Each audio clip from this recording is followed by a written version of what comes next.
Aí essa janela alimentar, que é comum ao jejum intermitente, mas não significa que você esteja fazendo isso, o que, que ela ajusta? Ela ajusta com outra coisa, né, que a gente chama de horizontalização alimentar, né? Então, tem a janela alimentar, fracionamento alimentar e a horizontalização alimentar. Quando você junta o que é o fracionamento alimentar mais a horizontalização alimentar, a gente dá um exemplo muito legal para o nosso paciente, né? Então, a gente pega uma garrafa PET de refrigerante, 2,5 litros.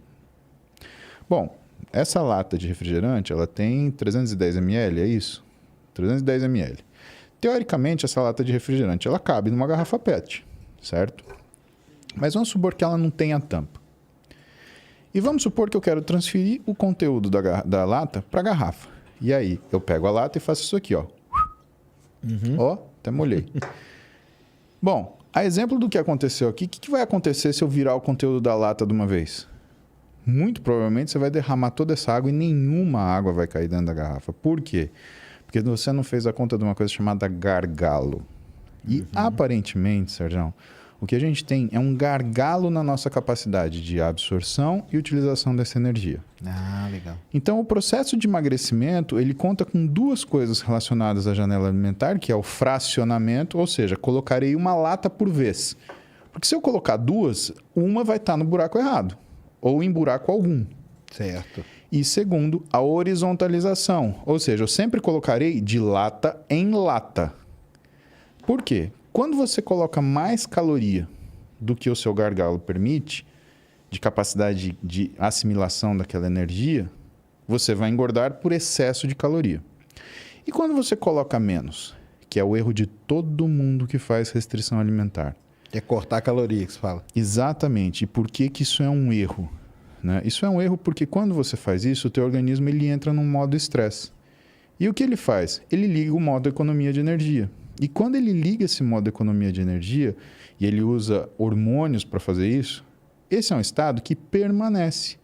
Logo, duas coisas acontecem. Ele diminui a velocidade de queima de gordura, começa a fazer uma coisa que a gente chama de produção endógena de glicose, ou seja, o fígado começa a liberar glicemia na circulação, só que não é uma coisa controlada e devagar, é um burst. Puff. Isso provoca um aumento de resistência à insulina, que é o hormônio que coloca a energia dentro da célula. E quando isso acontece, você diminui o influxo de energia para dentro da célula muscular e aumenta o influxo de energia para dentro da gordura. Porque para a célula muscular, você depende do transporte de insulina transmembrana para puxar a glicose para dentro dela, só que no adipócito, na célula de gordura, você depende de uma enzima chamada lipase lipoproteica. E que quando a insulina está alta, ela é ativada e ela capta toda essa energia rapidamente. O que acontece então? Existe uma transferência entre a energia do músculo para a energia da gordura. Por quê? Sem insulina no músculo, Sérgio, aquele músculo ele tende a fazer proteólise e se deteriorar. Isso libera energia na circulação, que a lipase lipoproteica ela vai captar e aumentar o adipócito. Isso quer dizer que você engorda quando você come menos também, porque você está transferindo no músculo para a gordura. Assim como quando você come mais, você engorda também. Por quê? Porque você está assumindo ali, né? Aquilo que você não consegue metabolizar. Sim. Então, esses dois conceitos, associado ao que é a garrafa de Coca-Cola, é a pessoa compreender que ela tem que comer de forma progressiva e em quantidades semelhantes. Se as pessoas fizessem essas três coisas, Sérgio, todo mundo ia conseguir emagrecer. Mas não, é a história da agonia.